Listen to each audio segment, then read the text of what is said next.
Bonjour à tous et bienvenue sur ma chaîne dédiée à l'éducation financière. Aujourd'hui, nous allons parler d'un sujet crucial pour votre avenir financier, l'assurance vie. Que vous soyez familier avec ce produit ou que vous cherchiez à en savoir plus, dans cette vidéo, vous allez découvrir toutes les clés sur comment l'assurance vie peut vous aider à sécuriser, à faire fructifier et à transmettre votre patrimoine. Alors, reste avec nous jusqu'à la fin de cette vidéo pour découvrir tous les avantages et les astuces pour bien choisir son contrat d'assurance vie.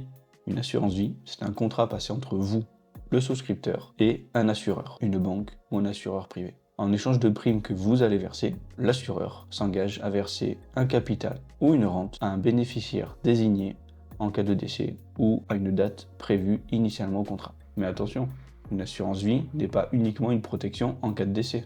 C'est également un excellent outil d'épargne, à ne pas oublier. Il existe généralement deux types de contrats d'assurance vie.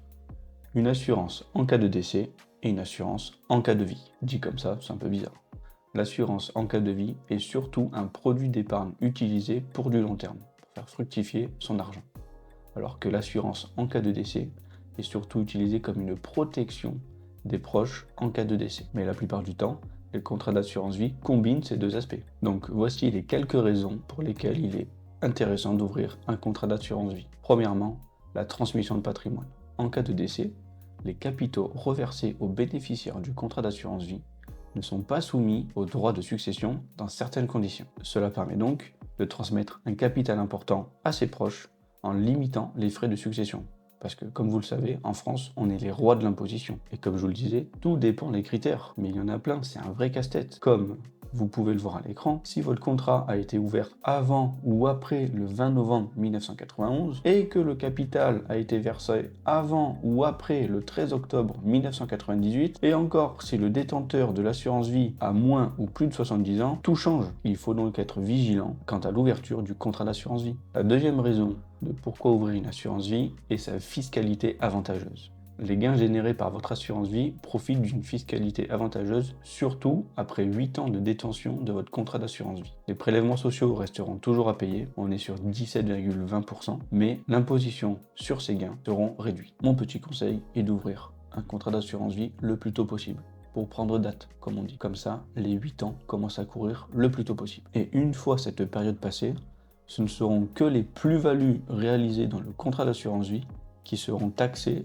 ou imposées, et pas la totalité des sommes placées. Vous vous doutez bien, ça reste quand même moins compliqué que pour la transmission ou la succession, mais il y a quand même des particularités à prendre en compte. Voici un petit résumé à l'écran. Par exemple, vous ouvrez une assurance vie maintenant et vous y placez 10 000 €, sans rien ajouter de plus. Après 8 ans de détention, disons que votre assurance vie présente un solde de 15 000 €, c'est-à-dire une plus-value de 5 000 €. Vous décidez de procéder à un rachat total de votre contrat d'assurance vie. Seulement une partie de la plus-value sera imposée et taxée avec un abattement de 4 600 €. Je pars dans l'hypothèse où vous êtes une personne seule. Sinon, c'est 9 200 € pour un couple. Donc, seulement 400 € seront soumis à l'impôt sur le revenu. En revanche, les 5 000 € de plus-value seront soumis aux prélèvements sociaux.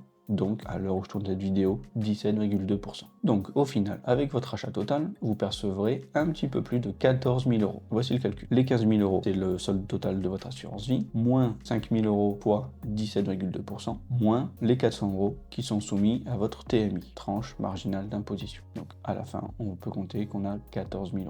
Et la troisième raison pour laquelle il faut ouvrir un contrat d'assurance vie, c'est sa flexibilité et sa liquidité.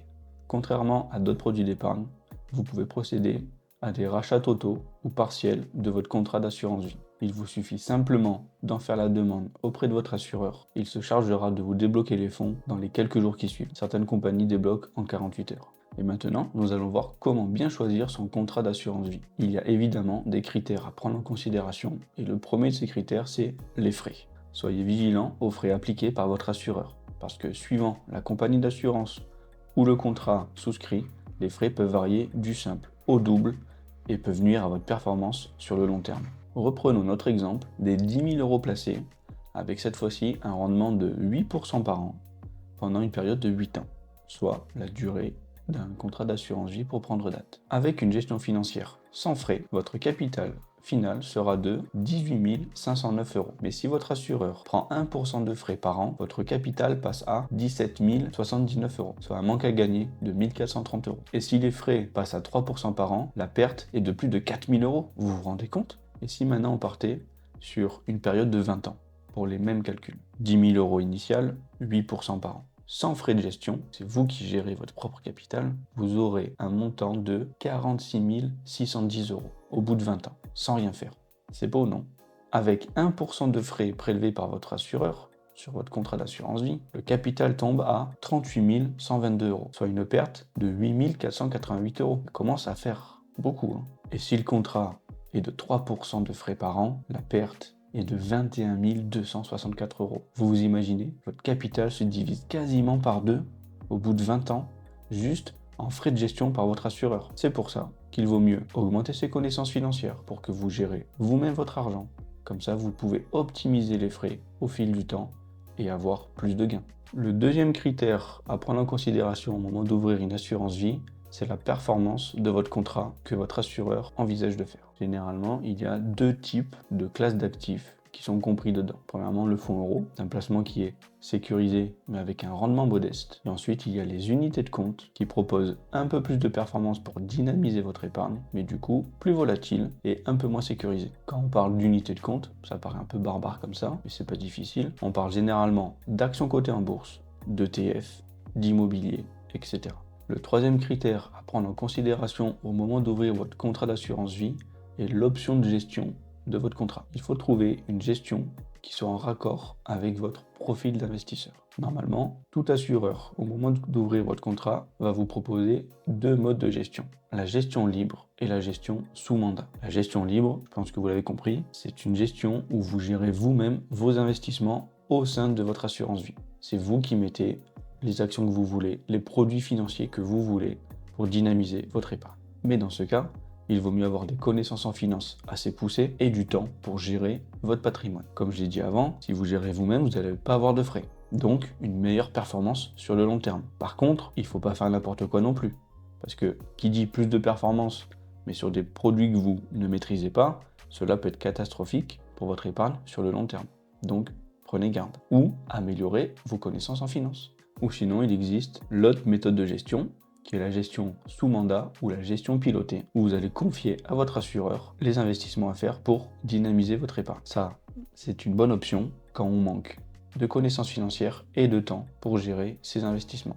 En choisissant l'option sous mandat, l'assureur vous posera une suite de questions pour déterminer votre profil d'investisseur. Est-ce que vous êtes plutôt prudent ou dynamique? Et à la suite de ça, il va vous proposer une formule avec des taux de rendement différents et surtout une allocation des actifs à l'intérieur de votre contrat d'assurance vie qui sera différent pour être en raccord avec votre profil d'investisseur. Forcément, les rendements proposés seront différents à la fin de l'année. Prenons un petit exemple. Imaginons que vous passez 1 000 euros à 10% par an, mais que l'assureur vous prend 2% de frais de gestion. À la fin de l'année, il vous restera 1 078 euros. Pourquoi? Les 1 000 euros initiaux, 10%, ça fait 100 euros, et ça sera 2% prélevé sur les 1 100 euros gagnés. Donc au final, il vous restera 1 078 euros. Donc vous voyez qu'on est quand même sur une baisse de performance. Bon, déjà sur un an, mais sur 10, 15, 20 ans, c'est encore plus. Donc au moment de souscrire votre contrat d'assurance, pensez à bien regarder le rendement affiché par votre assureur et le rendement prévu du moins en fonction de votre profil d'investisseur afin qu'il soit net de frais ou pas pour que vous puissiez vous rendre compte de la performance finale de votre investissement. Et voilà, vous savez maintenant pourquoi et comment ouvrir un contrat d'assurance vie. C'est un outil puissant pour faire fructifier son épargne et pour protéger ses proches en cas de succession. C'est également un produit qui offre une fiscalité avantageuse et une grande flexibilité. Si vous avez des expériences à partager ou des questions, n'hésitez pas à laisser un commentaire pour que tout le monde puisse en profiter. Pensez à liker la vidéo si elle vous a été utile et à vous abonner pour ne louper aucun de mes conseils en éducation financière et en gestion des finances personnelles. On se dit à très bientôt dans une nouvelle vidéo.